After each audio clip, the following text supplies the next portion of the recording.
тяжко вспомнить, тяжко. Потому что мы с ним дружили.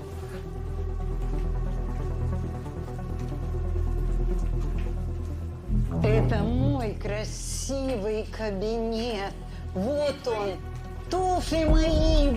Я пришла в них на работу 86-й год, 26 апреля.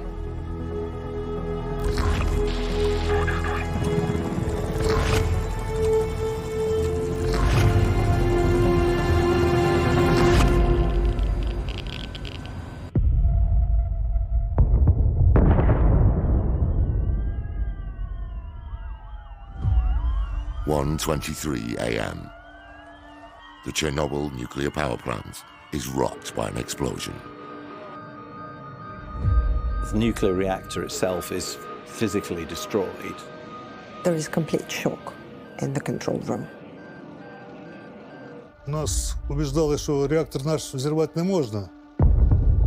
Radiation shoots upwards, creating a purple column of light. The greatest ever nuclear accident. It will have far-reaching consequences that will change the course of history. But for 48 hours, the world knows nothing. The Soviet government covers it up, and the locals are locked in a contaminated city. This is a police state. The KGB swings into action. The phone lines are cut and roadblocks erected. No one's allowed in or out. By the time the radioactive winds reach Sweden, the people in Pripyat still don't know anything about the danger they're in. Все разошлись по своим делам. Родители на работу, я в школу. This is the untold story of the people living in the shadow of Chernobyl. The first responders battling the blaze. Вот никто не мог сказать, что мы ехали на пожар радиоактивный. Их привезли, у них были лица красные, обожженные. And the forgotten heroes who risked everything to prevent an even bigger global catastrophe. Рухнет сейчас или я успею проскочить? То некоторые говорят, что вы не были там, все помирали, а ты живой. Over 48 hours leading up to the evacuation of Pripyat, an unprecedented disaster unfolds, exposing one of the deadliest cover-ups in history. They don't know that nothing will be the same ever again. Their world has changed forever.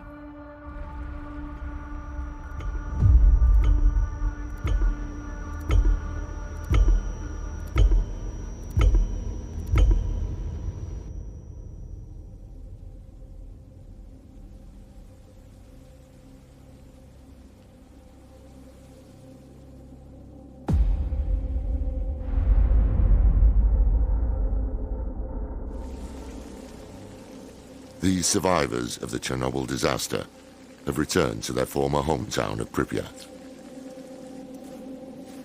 Some of them for the first time in 40 years. Боже, Боже, що твориться з нашою поліклінікою? Наша регістратура, наша роздівалка. Atomgrad comes from the Russian word for atomic city.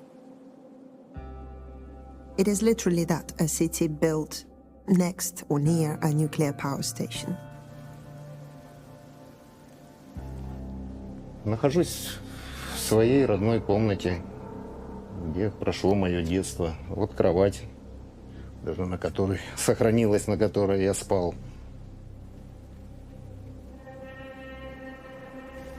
Pripyat is a town built to house the employees and the construction workers who work at the plant.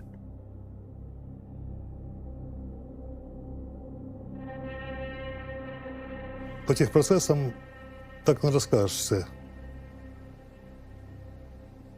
Але підтримали реактор в безпечному стані.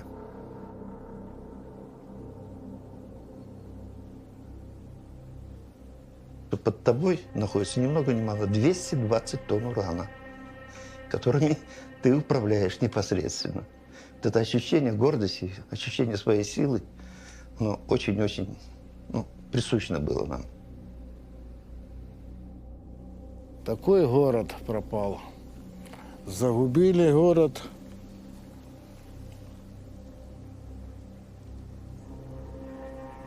Пройдет поколение, может вернуться сюда. It's a city that owes its life and death to the Chernobyl nuclear power station.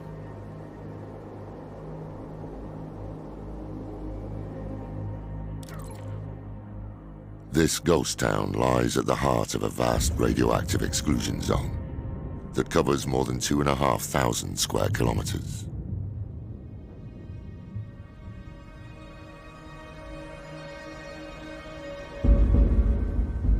It was once a thriving community of 50,000 people.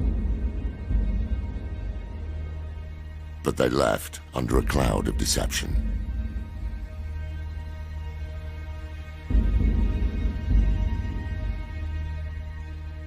They've returned to tell their own stories and relive the city's final days in the wake of the worst nuclear disaster in history. A 48-hour period that truly changed the world.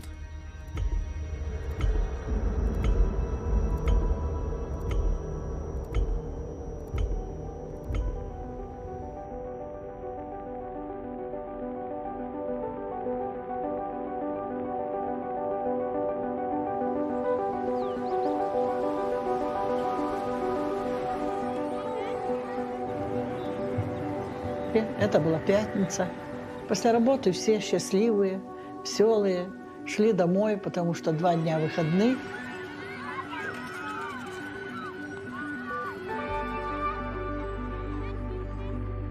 By late afternoon, people are clocking off for work, getting ready for the weekend. And it's a big one. It's the weekend before the May Day holiday, which is a huge deal in the Soviet Union. У нас как был такой маленький офицерский день, пятница. Вот. Зашли мы в кафе, наш город Припять называлось. Ну, выпили немножко.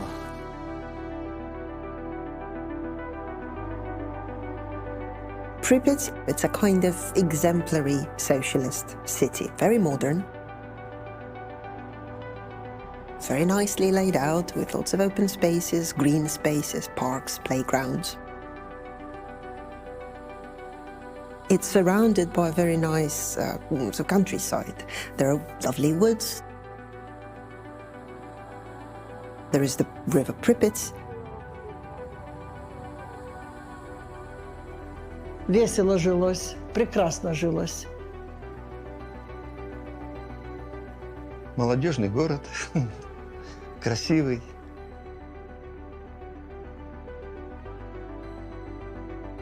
Очень веселая, интересная жизнь. Можно было тут работу найти и все, что душа желала. So the nice surroundings also match nice facilities in the city.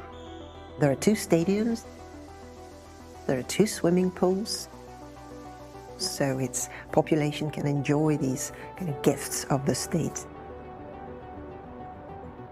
They're rewarded for the important work that they do for the nuclear industry.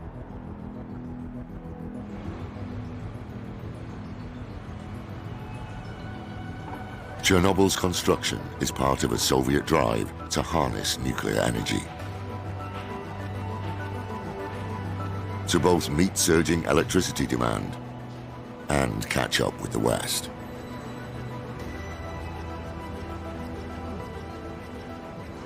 Science is the front line of the Cold War ideological battle between the Soviet Union and the United States. And nuclear science is the absolute darling of the Soviet government and Soviet leadership. Я переехала сюда в 1971 году, и вот эта Припять строилась наша у меня на глазах. был вызван как специалист туда и приехал здесь на строящуюся еще станцию, на первый блок, который строился. Section by section, it was going to be brought online, reactor by reactor, to start powering Kiev and the entire region.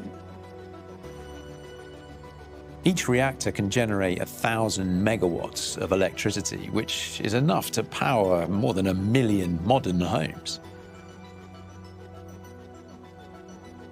By 1986, Reactor 4 is online, and work is already underway on reactors 5 and 6. If the plans are realized, this will become the biggest nuclear complex in the world.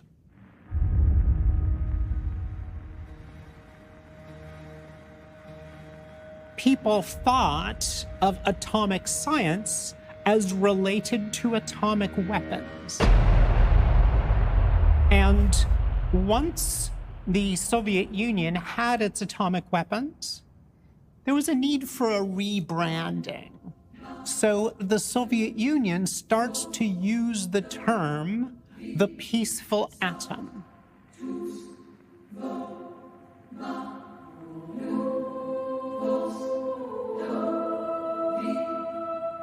You can see the dichotomy in nuclear technology when you look at one of the tallest buildings in Pripyat, which talks about, may the atom be a worker and not a soldier. It reflects the enthusiasm for the peaceful applications of atomic energy.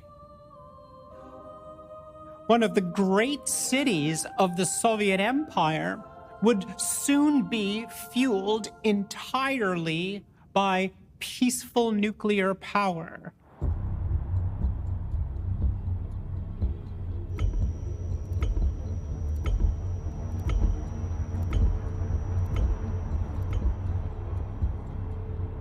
Це була п'ятниця вечір, 25 квітня 86 року. Ми прийшли з роботи і з колегами по роботі, з друзями виїхали на риболовлю. А виїхали сюди на канал біля станції. Senior operator of Reactor 4, Alexander Zelentsov, is at home preparing for work. But at 9 p.m. he receives a phone call from his colleague, Valery Hodimchuk, asking to take the night shift. So Alexander will now clock on in the morning. Прекрасно. Ночь впереди, все. В 11 часов у нас тишина была в городе.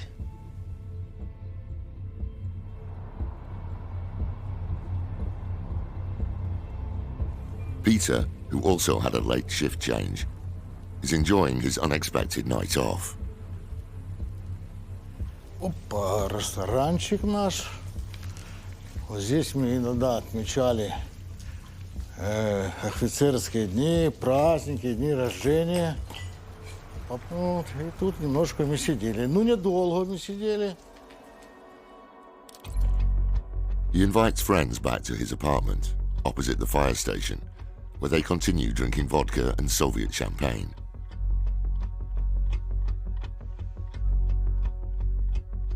As Alexander's opposite number, Valery Hodimchuk, prepares for the midnight shift, a call comes into the plant. A delayed safety test is finally given the go-ahead. It's now 9 hours overdue.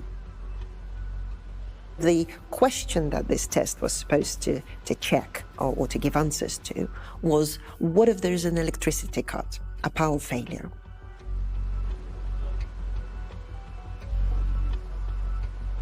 With regard to this specific safety test, to see if the turbine could freewheel and provide enough power to the reactor that it would keep the cooling water circulating for long enough for the emergency generators to start.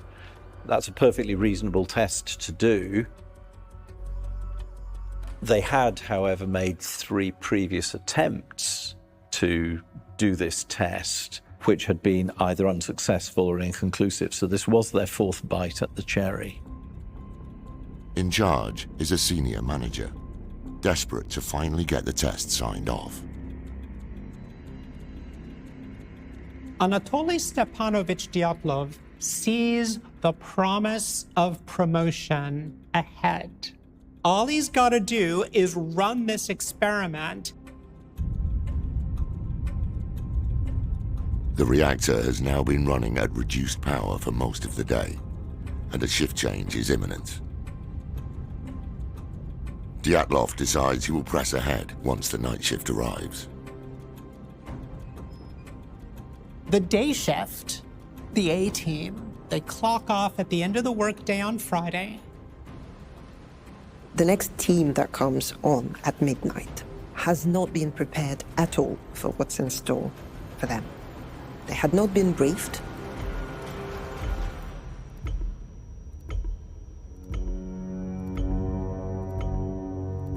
Piloting the reactor is a 25-year-old engineer. He's been in the job for just 2 months. Dyatlov is a bully, he's unpleasant, he's putting these inexperienced staff under pressure. Without realizing, the young engineer mistakenly allows the computer to bring reactor power down to near zero. At 12:30, the power output from number 4 reactor is dropping. There are alarms going off. There are lights flashing.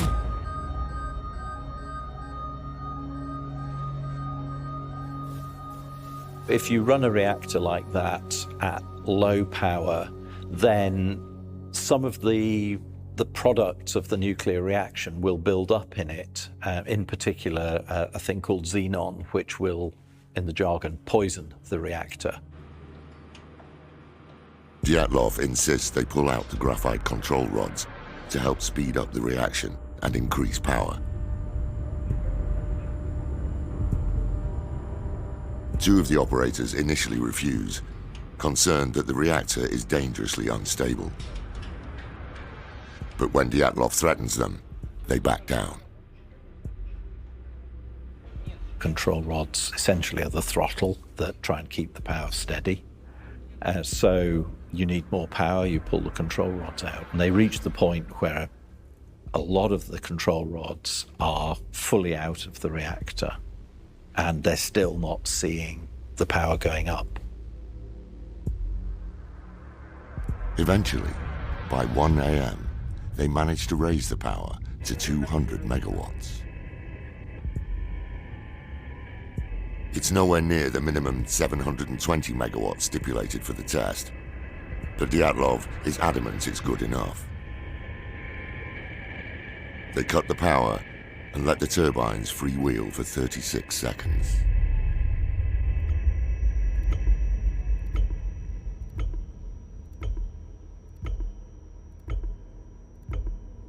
When they think they've concluded the test, they press this AZ5 button, which shuts the reactor down.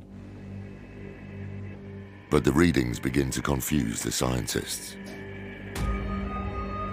The reactor starts heating up, and the reaction starts speeding up. The men hear a deep thud and are nearly thrown off their feet as an explosion rocks the building.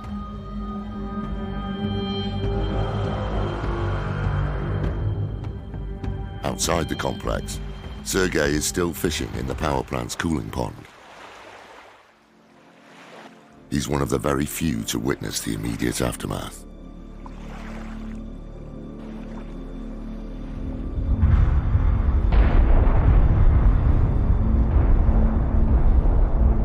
Ми почули такий хлопок десь, да. Гучний дуже, потім парадимове облако таке було, хмарка така піднялася. A strange purple beam of light illuminates the night sky.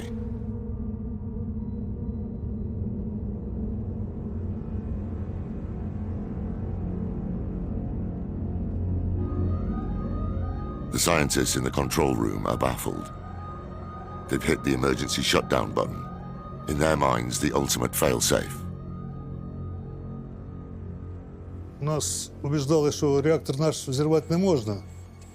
І це ж аварія якась може станути, якийсь водород, може якийсь газ, щось таке, але ніяк не реактор. Sergei and his colleagues cycle over to take a closer look.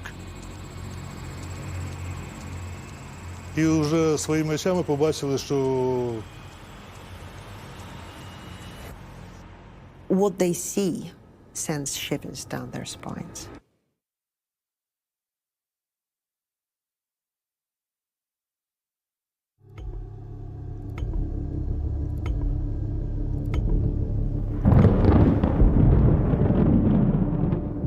At 1:23 a.m.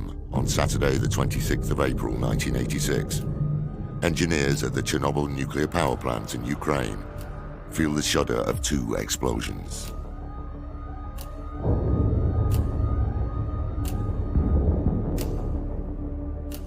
There is complete shock in the control room. They don't understand what has just happened. Is it an earthquake or an enemy attack? A nuclear war may have started. They're constantly working on the premise that a reactor cannot explode. Soviet propaganda, supported by the USSR's top atomic scientists, has long reinforced the idea that these reactors are the most reliable in the world. But the unthinkable has happened. The nuclear reactor itself is physically destroyed, so it's broken up. The lid has been blown off. The temperature in the core approaches a level similar to the surface of the sun, before blowing the 1,000-ton lid and the roof clean off. You've got some extremely radioactive material which is completely uncontained and on fire. The fire station in Pripyat is immediately alerted. Здесь диспетчер, которая принимала вызовы о пожаре. At 1:28 a.m., the phones start ringing off the hook.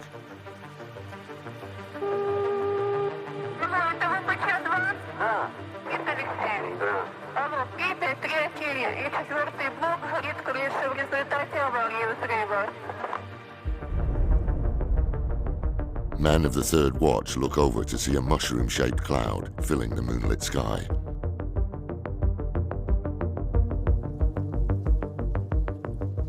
With Peter off duty, his friend Volodymyr Pravik is in charge. They scramble into the fire trucks and head out. It's only 2 minutes by road. Lieutenant Pravik immediately radios signal number 3, which is the highest alert, which will bring all the fire brigades in the entire Kiev region to the power plant. But he doesn't wait for them to arrive. He and his crew go into this burning inferno without waiting. And they find soon that they're battling against something that is quite different. Their bodies begin to tell them that this is no ordinary fire. Men begin vomiting, a symptom of radiation sickness. One of the team goes blind. Their hands and feet begin to scald and burn from touching chunks of graphite spat out of the core.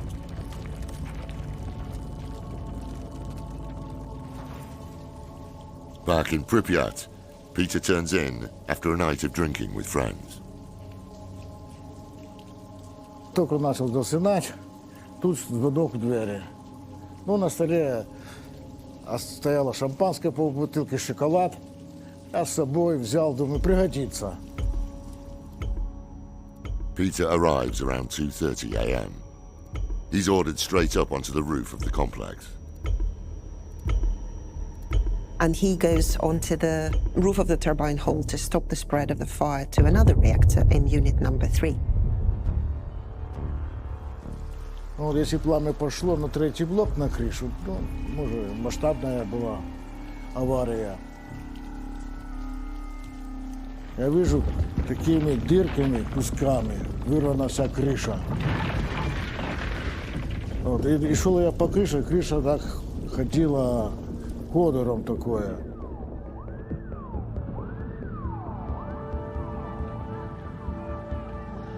Peter's colleagues on the roof start feeling seriously ill.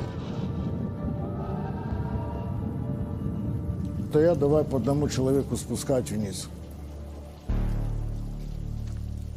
Not yet suffering symptoms himself, he stays behind and is soon one of the last on the roof.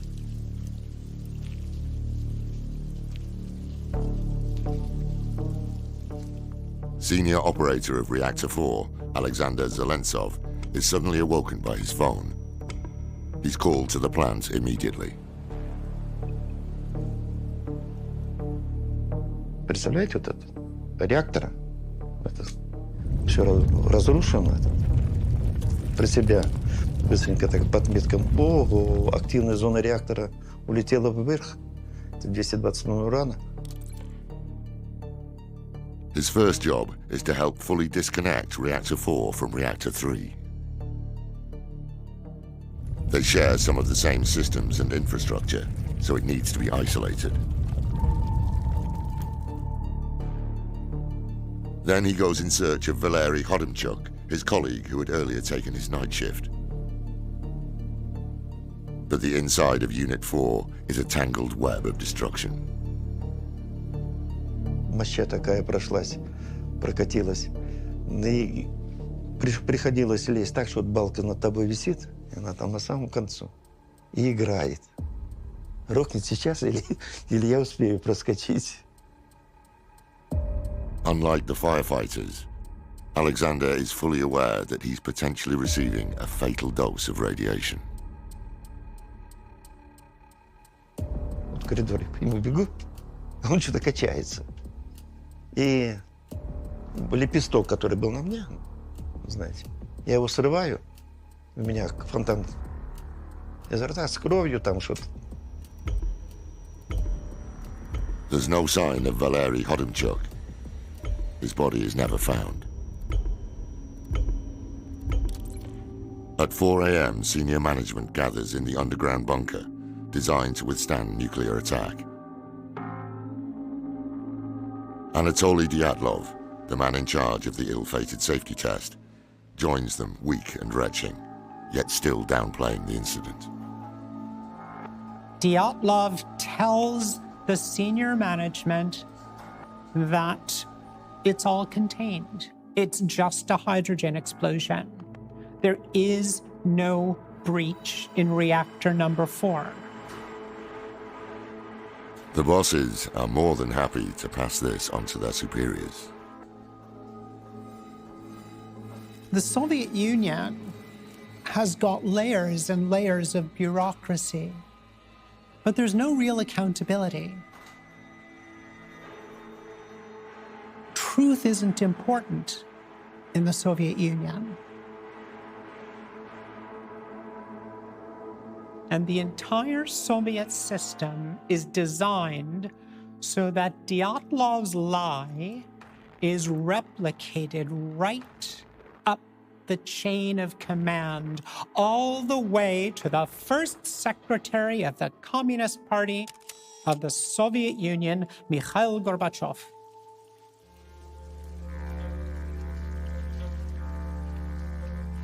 By the time Gorbachev receives the message, Peter is one of nearly 200 men bringing the fires under control. But the reactor core continues to burn. Eventually, Peter is called down from the roof and heads to the decontamination showers, where he sees his father, also a firefighter. He's waiting for his boy to come out. But it is in the shower that Petrov feels really sick. And when he comes out, he can barely hear or see. He only hears his father say to him, "Hold on." And then he's taken to the hospital.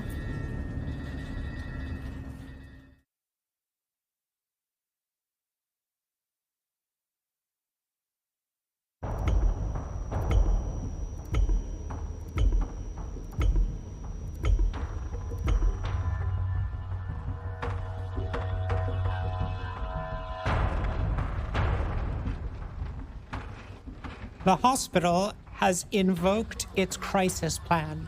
They've moved out all the routine patients, they've opened up as many beds as they can, and they're waiting. They're waiting for the wave that is about to hit them. Начали мыть полы, расставлять кровати, стелить постели, для того, чтобы принять больных. Их привезли, у них были лица красные, обожженные, но лучевой же ожог, он не такой, как тепловой, он без волдырей, лицо просто пунцовое, даже бордовое. Radiation destroys cells, it disrupts connective tissues, and eventually, if doses are really, really acute, in fact, it damages the central nervous system and essentially renders you unconscious very rapidly. But at first, it looks like a bad case of sunburn. With no radiology departments and minimal training, the hospital staff are initially confounded. Here in an Atomgrad, an atom city, you'd think they would be prepared to deal with radiation accidents. But of course, nobody would admit that anything could go wrong in a Soviet nuclear power station.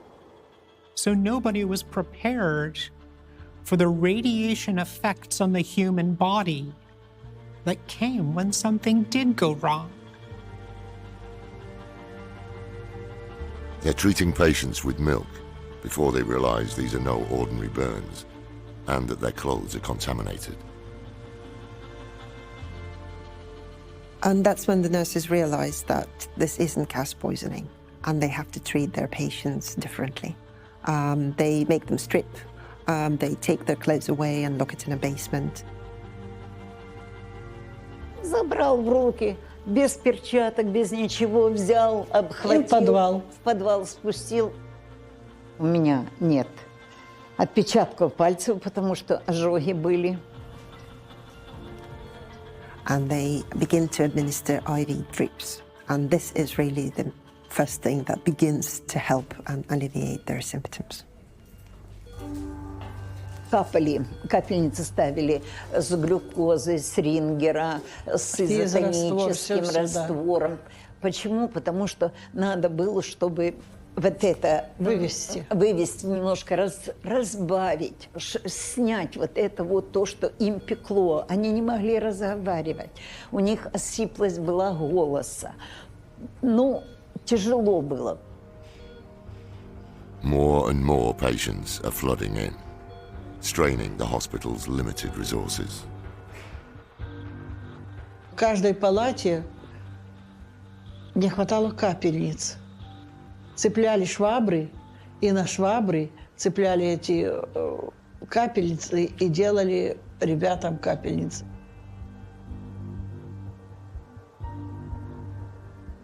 Поступил правик Володя. Это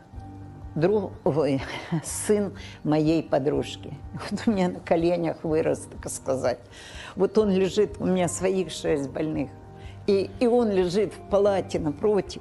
И он такой тяжелый же был, очень тяжелый. И ну как я к нему не забегу? Ну хоть на минуточку, на секундочку.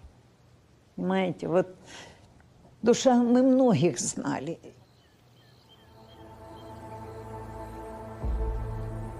By daybreak, the hospital records its first fatality. The reactor is still freely spewing radiation into the atmosphere. As daylight lays bare the true extent of the damage.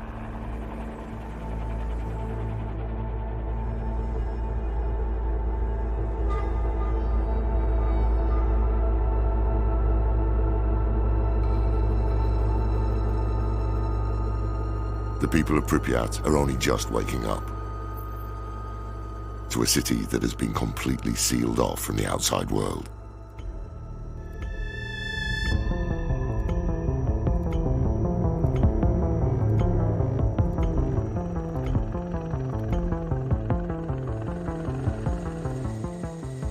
the truth about the enormity of the disaster that has just happened will slowly start to dawn on the Soviet scientists.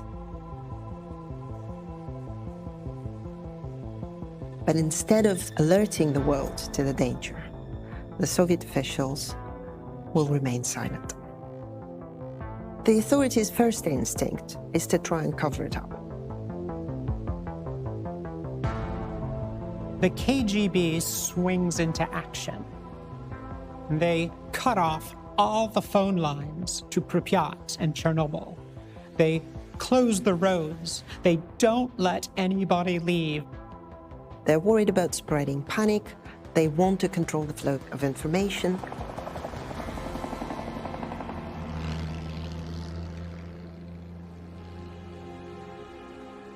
Just a few kilometers from the reactor, the town's 50,000 residents are kept in the dark, completely oblivious to the radiation filling the air around them.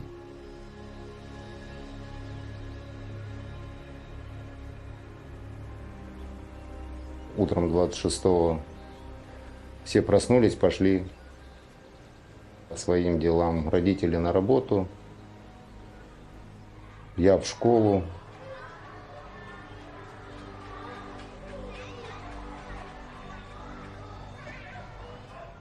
It's a lovely weekend. They go on picnics. There are children playing in the playground. There are even weddings going on in the city. And no one tells them anything.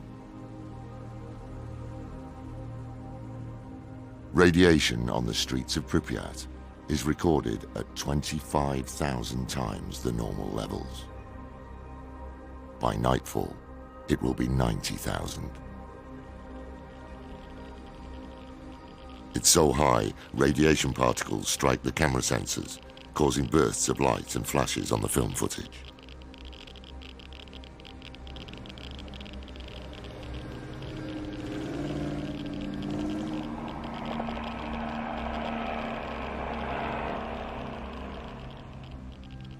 В школе мы были недолго, нас быстро отпустили по домам. Ну, так как родители были на работе, ну, и дела детские, собрались с друзьями, побежали по городу смотреть. Пошли на мост, как раз на этот мост смотреть на станцию.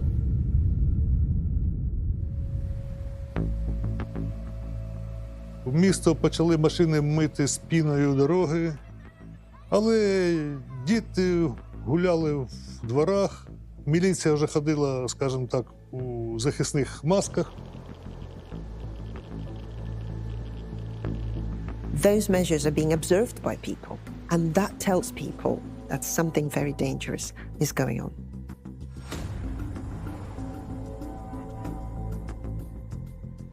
Было очень интересно. В детстве по городу ездили броневики с мешками песка.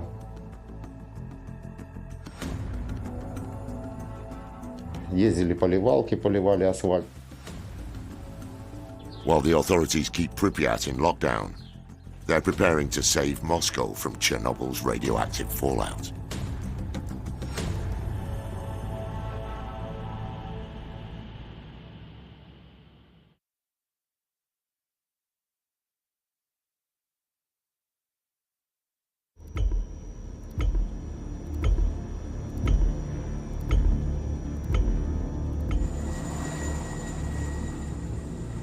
At 4 p.m. on the 26th of April 1986, officials gather at the headquarters of the Pripyat Communist Party. Senior management of the plant finally admits that Reactor 4 has in fact exploded, and that pumping cooling water through the core is pointless. Their efforts over the last 12 hours, which have included several suicide missions, were totally in vain.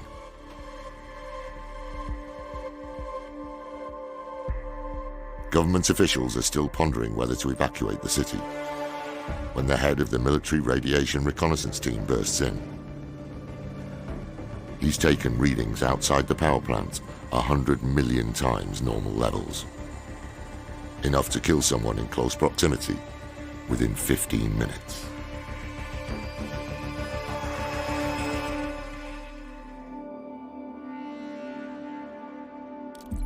Engineers have also picked up another problem. A significant amount of nuclear fuel is still burning within the damaged reactor vessel. Once there is a realization that the reactor can and has exploded, there are new dangers that are coming to minds of the scientists working on the cleanup. And one danger that becomes very real is that it will continue to heat up in its core and that it will explode.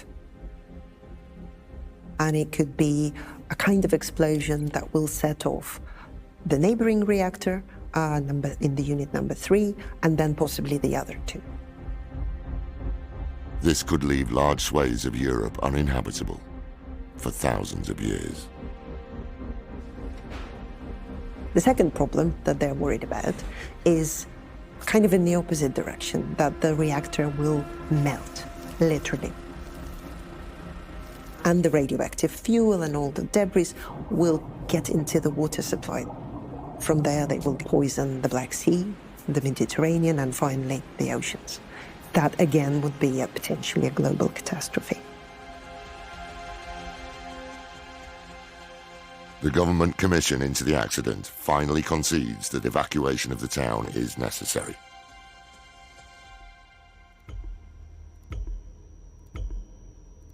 But it's still 19 hours until the population is relocated.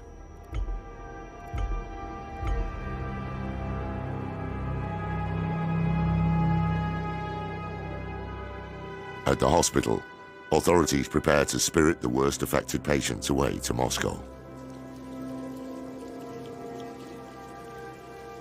Peter is told to get ready. И выходите на низ. Вас там будет ждать автобус. Ну, никто без всякого сознания. But of course the relatives are there. They're besieging the hospital, they want to see their husbands, their sons. And this is where the authorities try a trick. They're told by the people in charge, go home and start packing a bag to get them out of the way. But the time they come back to the hospital, their loved ones are gone. Мы в 11 часов еще загружали автобус. Вот сюда автобус подходил к этому вот как раз выходу, где это самое... Загрузили самых тяжелых ребят. In total, 26 firefighters and plant workers are transported to the capital. Когда нас привезли уже в Москву, стоял автобус «Икарус», все в завертанном таких сиденья были завертаны в целлофане. Ну, мы как-то так ха-ха, смеялись там, вот, а что тут, неделю побудем и поедем домой. Вот, мы остались вдвоем правиком, начали принимать душ, потом надо зимять, говорю, у вас на грудях, у вас на голове, давайте мойте пирожков. Когда порошок дал, с содой, мылом. Вот. Раз зашли, два зашли, 3, ну, 4 заходили. Нет, все у вас звучит с вас. Звенит. But when Peter is assessed, one of the doctors is amazed at his condition and puts it down to the amount of vodka in his system.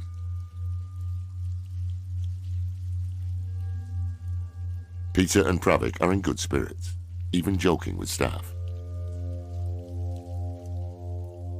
There's an apparent recovery where people seem to get better, but actually what's happened is there's been long-term damage to key systems in the body, and actually your ability just to do the normal replacing cells has gone. So people will then deteriorate again after this so-called latent period. At that point, you will either recover or you will die. Мы хотели с правиком вдвоем вместе лишь палату, але сказали, будьте по одному человеку. It's the last time Peter will see Pravik alive.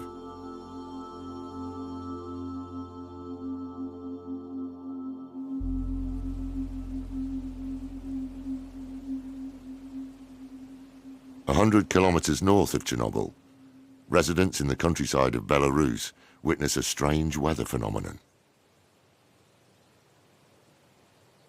They're looking up at the sky. They're seeing this strange coloration. It's very dirty, it's black. This is the famous black rains. People say they saw reddish purple colors. And they're also seeing aeroplanes flying in the sky. They're seeing colors coming out from the rear of the aeroplanes. Some have also even reported rockets being fired into the skies. What they are seeing is the Kremlin's desperate response to a growing threat against the capital city.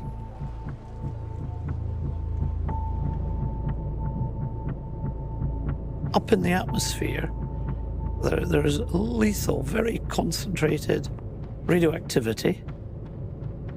Overnight of the 26th of April to the 27th, we are getting wind coming from the west to the east, heading in the direction of Moscow. The authorities decide to make it rain. They decide that it would rain over Belarus. The Soviet Union had the capability to fly through the clouds, spread the chemicals that would cause the droplets to form, that would cause the rain to fall out before it reached Moscow. They'll pull the radioactivity with it down onto the ground. That is the process of cloud seeding.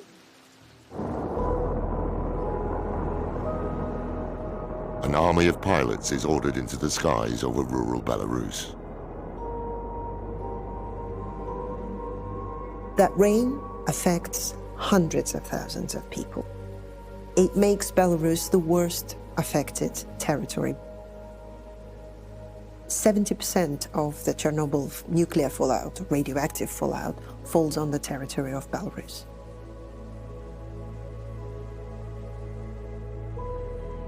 Soon people start flooding local hospitals, displaying the syndromes of the radiation sickness.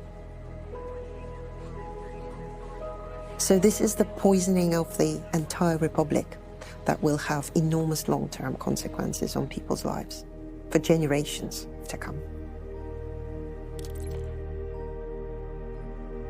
But the radioactive cloud would soon become too big for even the Soviets to control.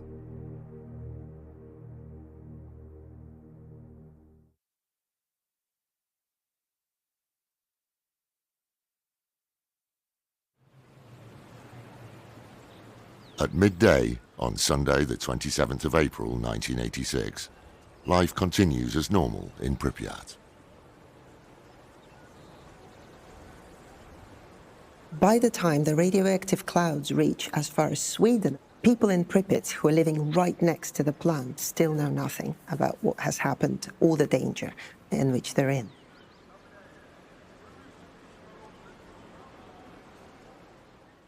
We have reports of one person going up to the roof of his apartment block and hoping to get a bit of suntan. And he's taken aback by how quickly the suntan catches. Above them is the sound of helicopters preparing an assault on Chernobyl's reactor number 4.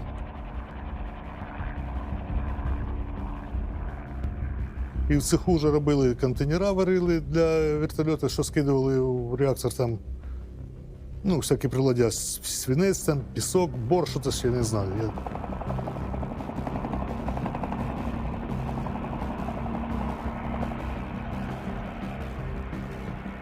So military pilots are charged with the task of flying over the open reactor and dropping the bags with sand, clay and boron into the opening.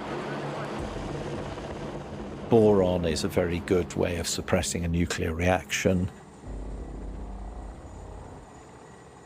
Dolomite, clay are good for smothering graphite fires.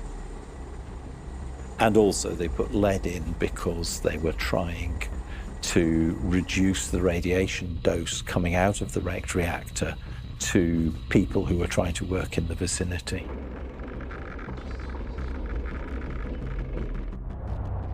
The liquidation campaign is now underway, the beginning of a mammoth mobilization of Soviet resources that will ramp up in the coming days.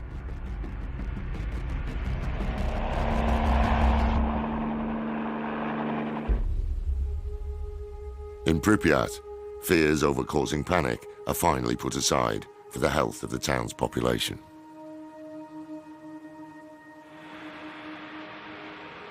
$1,200 buses and 240 trucks are commandeered from Kiev and the region. The announcement about the evacuation comes at 1 p.m. in the middle of a lovely Sunday afternoon. This is the last thing people are expecting, really. It's true there's been an explosion, but for 36 hours, people have been told nothing about the radioactivity, and so this order to evacuate comes like a bolt from the blue. The people are outside, their children eating ice cream in a cafeteria, and suddenly they're told to leave their homes.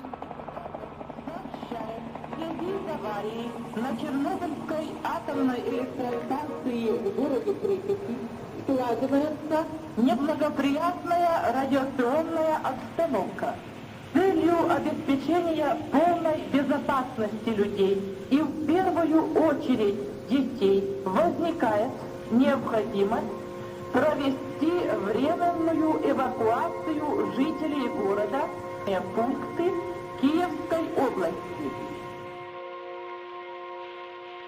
Всей семьей вышли на улицу, выводились, собрали чемоданы. Списки вже согласовані, що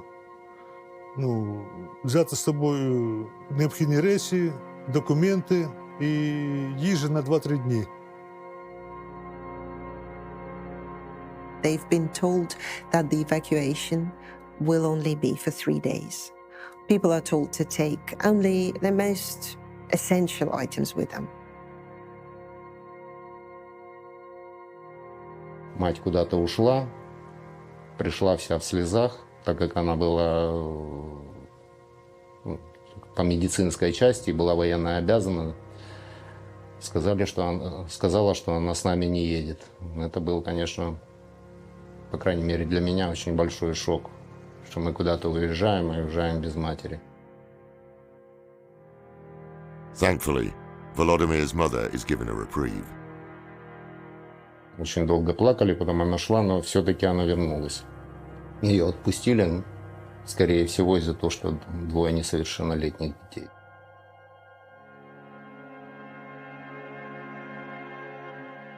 The mood is very calm, very orderly. People get into the buses, and the buses take off. The operation proceeds pretty much as expected.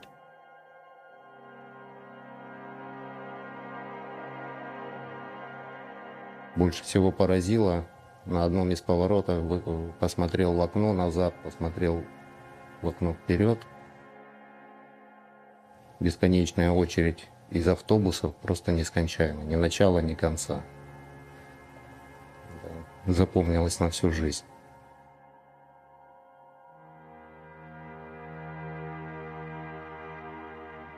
Я думал, что сейчас мы немножко где-то поездим, пересидим, и говорю, нам так обещали.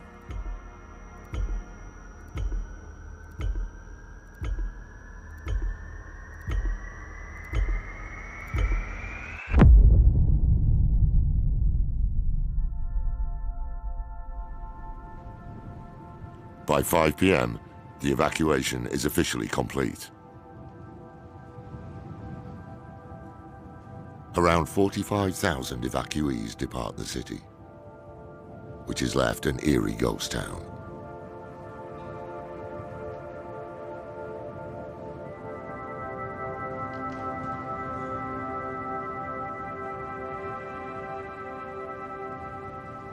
Radioactivity knows no borders. So the story had crossed over the border from the Soviet Union and was about to break internationally on Monday, the 28th of April. On the Monday morning, a worker at the Forsmark power station in Sweden actually sets the alarms off on his way into work. His shoe has picked up fallout from Chernobyl.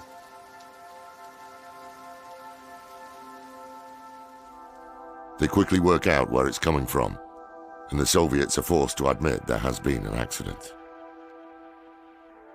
Despite requests from various countries for more information, they refuse to offer up any more detail. But it's soon making headlines across the globe. Brief and buried report of the biggest nuclear accident in history. Is one that was clearly addressed of the lethal effect being 2 to 3 miles and then... Exactly what caused the Chernobyl nuclear reactor to explode, we don't yet know. How many lives will have been lost as an immediate result of the disaster will be easier to calculate. But how many people are doomed eventually to fall victim to Chernobyl, we will never know. Some of these children will die young.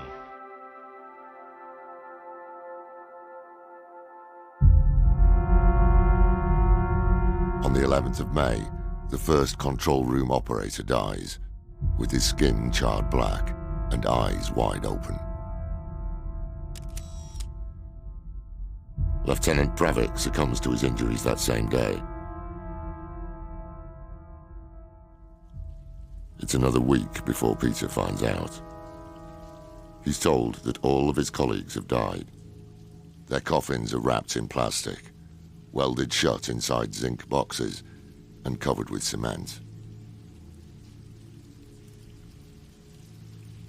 И мне так как-то стало тяжко. Ну, как-то задумался, как-то дней 3 лежал я в каком-то состоянии. Ну, думаю, может, моя очередь как-то так.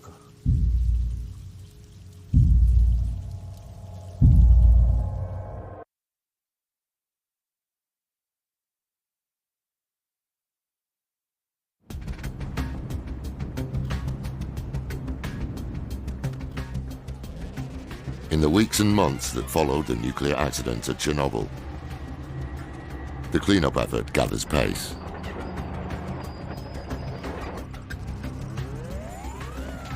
The so-called liquidators, which comes from the Russian word for eliminating the consequences of the disaster. So the number of these people is quite mind-boggling, really. 600,000 people and more are drafted into these missions. Miners tunnel under the reactor's foundations to add a protective concrete slab and install a giant heat exchanger to cool down the molten core and prevent it melting into the groundwater.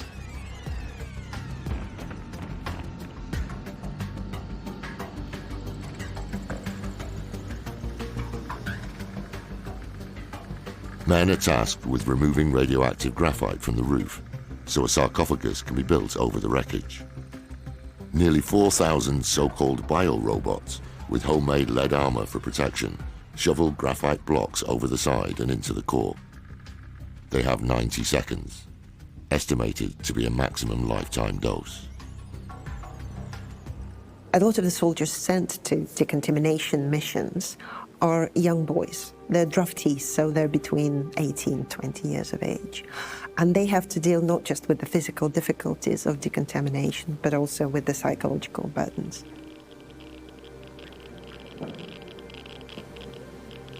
They do it out of sense of duty, because there is some understanding at this point that this is needed to save people or to prevent an even greater disaster.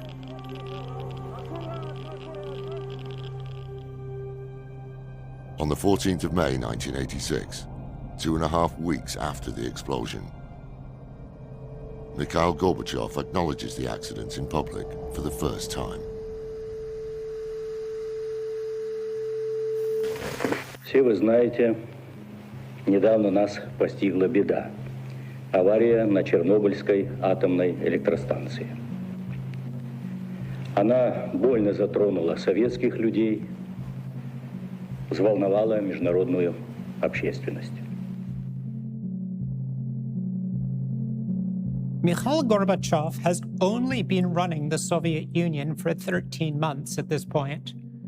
He has been saying that the Soviet Union needs to have glasnost, openness, and taking all that time to even tell a scrap of the truth demonstrates that there is no openness in the Soviet Union.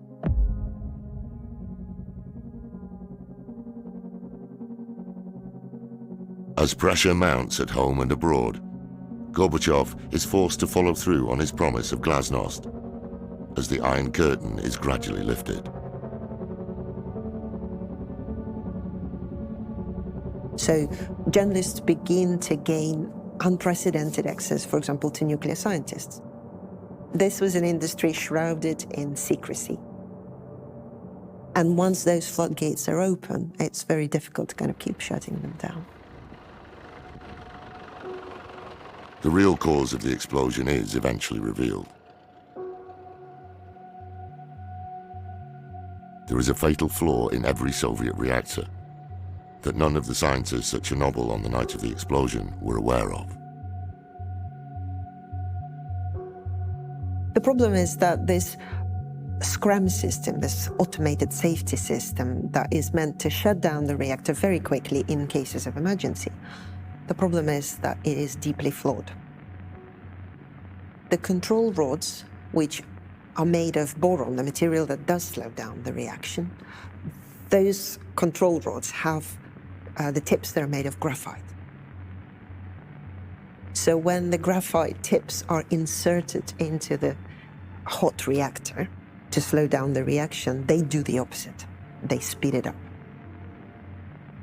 So as the control rods go back into the reactor, they greatly increase the reactivity, and that causes an explosion. Some top officials and atomic scientists had known about it for years, even decades. The nature of the Soviet Union, the secrecy, the self-deception, all of this is what causes the disaster in the first place. I got the chance to ask a question to Mikhail Gorbachev in person, and the question I chose was, what was your biggest problem at the time of Chernobyl? Mikhail Gorbachev told me that getting information was his biggest problem.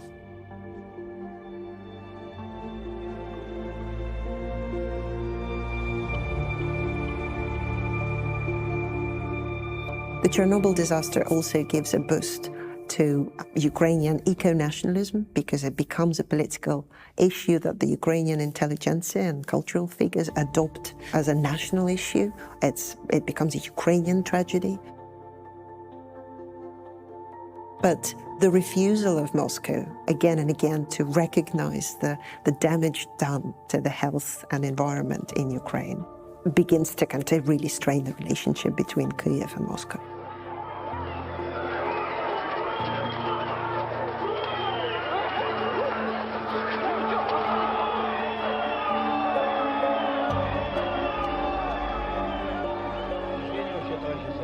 As Gorbachev says, the nuclear meltdown at Chernobyl was perhaps the real cause of the collapse of the Soviet Union.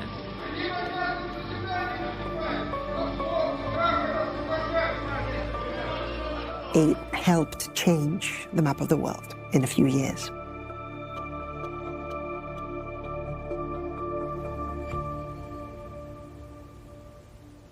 The consequences of the disaster for the environment are enormous, and the effects will last for centuries. This makes it easy sometimes to lose the human dimension of the tragedy. We're talking about impact on health, which is long-term, the rise in cancer, and especially cancer in children, thyroid cancer, all kinds of disabilities.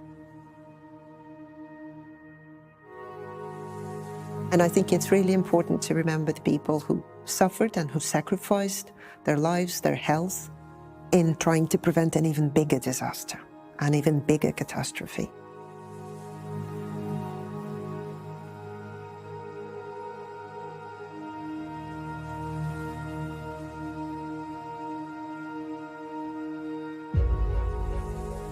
Every year, Ukrainians come together to honor the fallen, those that died or suffered at the hands of an unprecedented disaster.